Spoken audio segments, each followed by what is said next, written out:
Hello everyone. आप सभी का हमारे यूट्यूब चैनल प्रशांत क्लासेस 247 पर हार्दिक स्वागत है। तो आज मैं आपके लिए साइंस के कुछ महत्वपूर्ण क्वेश्चंस को लेकर आया हूं, जो आपके वनडे एग्ज़ाम जैसे आपके हो गए रेलवे, ग्रुप डी, ये सब में आते रहते हैं और आप इन छोटे छोटे क्वेश्चंस को नहीं पढ़ते हैं, जिससे आप 1-2 नंबर से छट जाते हैं।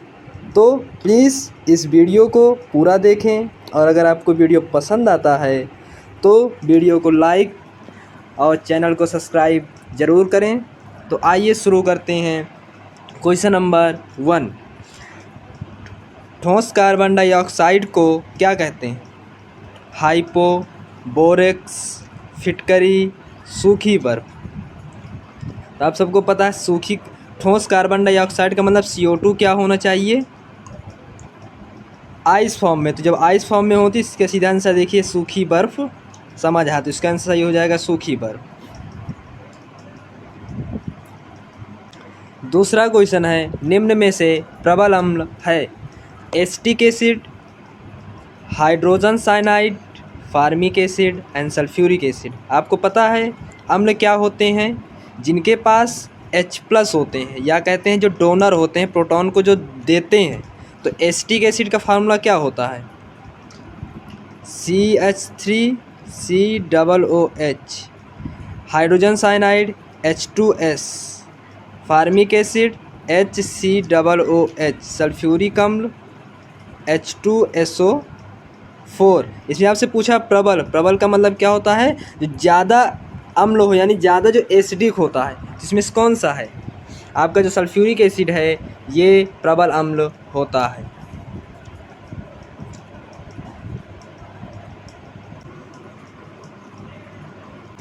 क्वेश्चन नंबर 3, आंसू का pH क्या होता है? यानी जो आंसू आपका बहता है आँखों से, उसकी pH वैल्यू कितनी होती है? 7.4, 8.5, 6.0 या 6.3।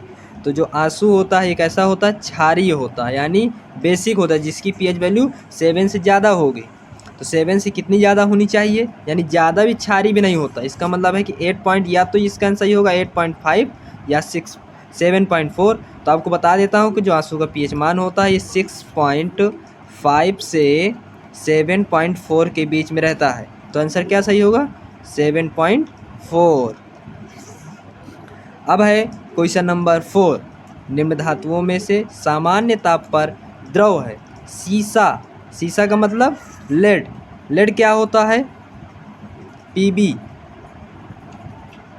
पारा Hg, nickel Ni, tin Sn। तो इसमें से आपको बताना सामान्य ताप कितना होता है?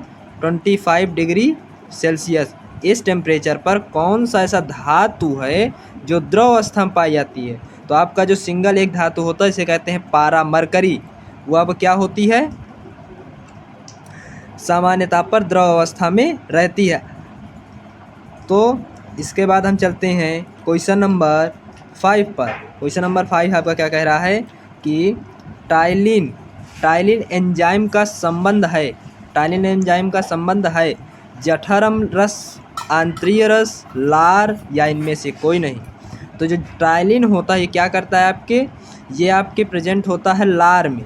लार क्या होती हैं? लार ग्रंथियां होती हैं जो 3 पेयर में होती हैं, 3 जोड़ियों में होती है। क्या करता है? ये आपका जो फूड जाता है तो उसमें सबसे पहले जो आपके भोजन में होता है वसा, उसको क्या कर देता है? ये पचा देता है। तो आपका जो टाइलिन होता है ये कहाँ प्रेजेंट होता है? लार में। इसका संबंध कहाँ से होता है? लार से। तो इसी के साथ हम क्वेश्चन नंबर 6 पे बढ़ते हैं। क्वेश्चन नंबर 6 है आपका कि दाढ़ी बनाने में कौन सा दर्पण प्रयोग करते हैं? उत्तल दर्पण, अवतल दर्पण, समतल दर्पण या A और B दोनों, यानी उत्तल अवतल दोनों। तो दाढ़ी बनाने के लिए आजकल तो हम लोग यूज़ कर लेते हैं नॉर्मली समतल दर्पण, लेकिन एक्चुअल में हम जो यूज़ करते हैं दाढ़ी बनाने के लिए अवतल दर्पण का यूज़ करते हैं। क्यों? क्योंकि जो अवतल दर्पण होता है ये क्या करता है? जो वस्तु होते हैं इनका साइज़ बड़ा कर देता है। आपके छोटे छोटे बालों क्या कर देता है? बड़ा करके दिखाता है। इससे आसानी होती है दाढ़ी बनाने में, इसलिए हम यूज़ करते हैं दर्पण। कौन सा यूज़ करते हैं? अवतल दर्पण। लेकिन इस समय हम लोग क्या कर रहे हैं, समतल दर्पण का भी यूज़ कर रहे हैं। तो आप लोग याद कर लीजिए कौन सा दर्पण का यूज़ करना है हमको, अवतल दर्पण। तो इसी के साथ हम क्वेश्चन नंबर 7 पर आते हैं। क्वेश्चन नंबर 7 आपका है कि एल्कीन उदाहरण है। एल्कीन का मतलब क्या हो गया, एल्कीन क्या है आपका, हाइड्रोकार्बन है, यानी जिसमें के पास हाइड्रोजन हो, कार्बन हो, वो है। तो हाइड्रोकार्बन आपके दो टाइप में होते थे, एक संतृप्त एक असंतृप्त। तो एल्कीन क्या है, एल्कीन का मतलब देखिए इसमें ईन लगा हुआ है, और जिसमें ईन लगा होता है वो क्या होते हैं, यानी जिसके पास डबल बॉन्ड होता है। तो इसमें डबल बॉन्ड किसके पास है, मेथेन। मेथेन का फार्मूला CH4, यानी कार्बन की 4 वैलेंसी से एक एक वैलेंसी से। एथेन क्या है, C2H6 है एथेन। और एथिलीन क्या होता है, C2H4। कोई नहीं से मतलब नहीं है, तो इसका स्ट्रक्चर ड्रॉ करेंगे तो जो एथिलीन होता है ये आपका एल्कीन होता है, क्योंकि इसमें भी देखना है इन है, तो जिसमें इन होगा वही होगा। तो इन इसमें भी दिख रहा है, इसलिए सिंपल सा देख कर बता सकते हैं आपका इन होगा, क्योंकि C2H4 का जब स्ट्रक्चर बनाते हैं तो कार्बन और इन कार्बन से 4 हाइड्रोजन लगने होते हैं। तो दो कार्बन से 4 हाइड्रोजन लगने हैं, तो 1 2 3 एंड 4। देखिए 1 2 इसकी बैलेंसी और 2 इस कार्बन की बैलेंस, तो 2 बैलेंसी बचती है, तो डबल बॉन्ड से ऐड हो जाती है, इसलिए क्या आंसर सही होगा इसका, एथिलीन।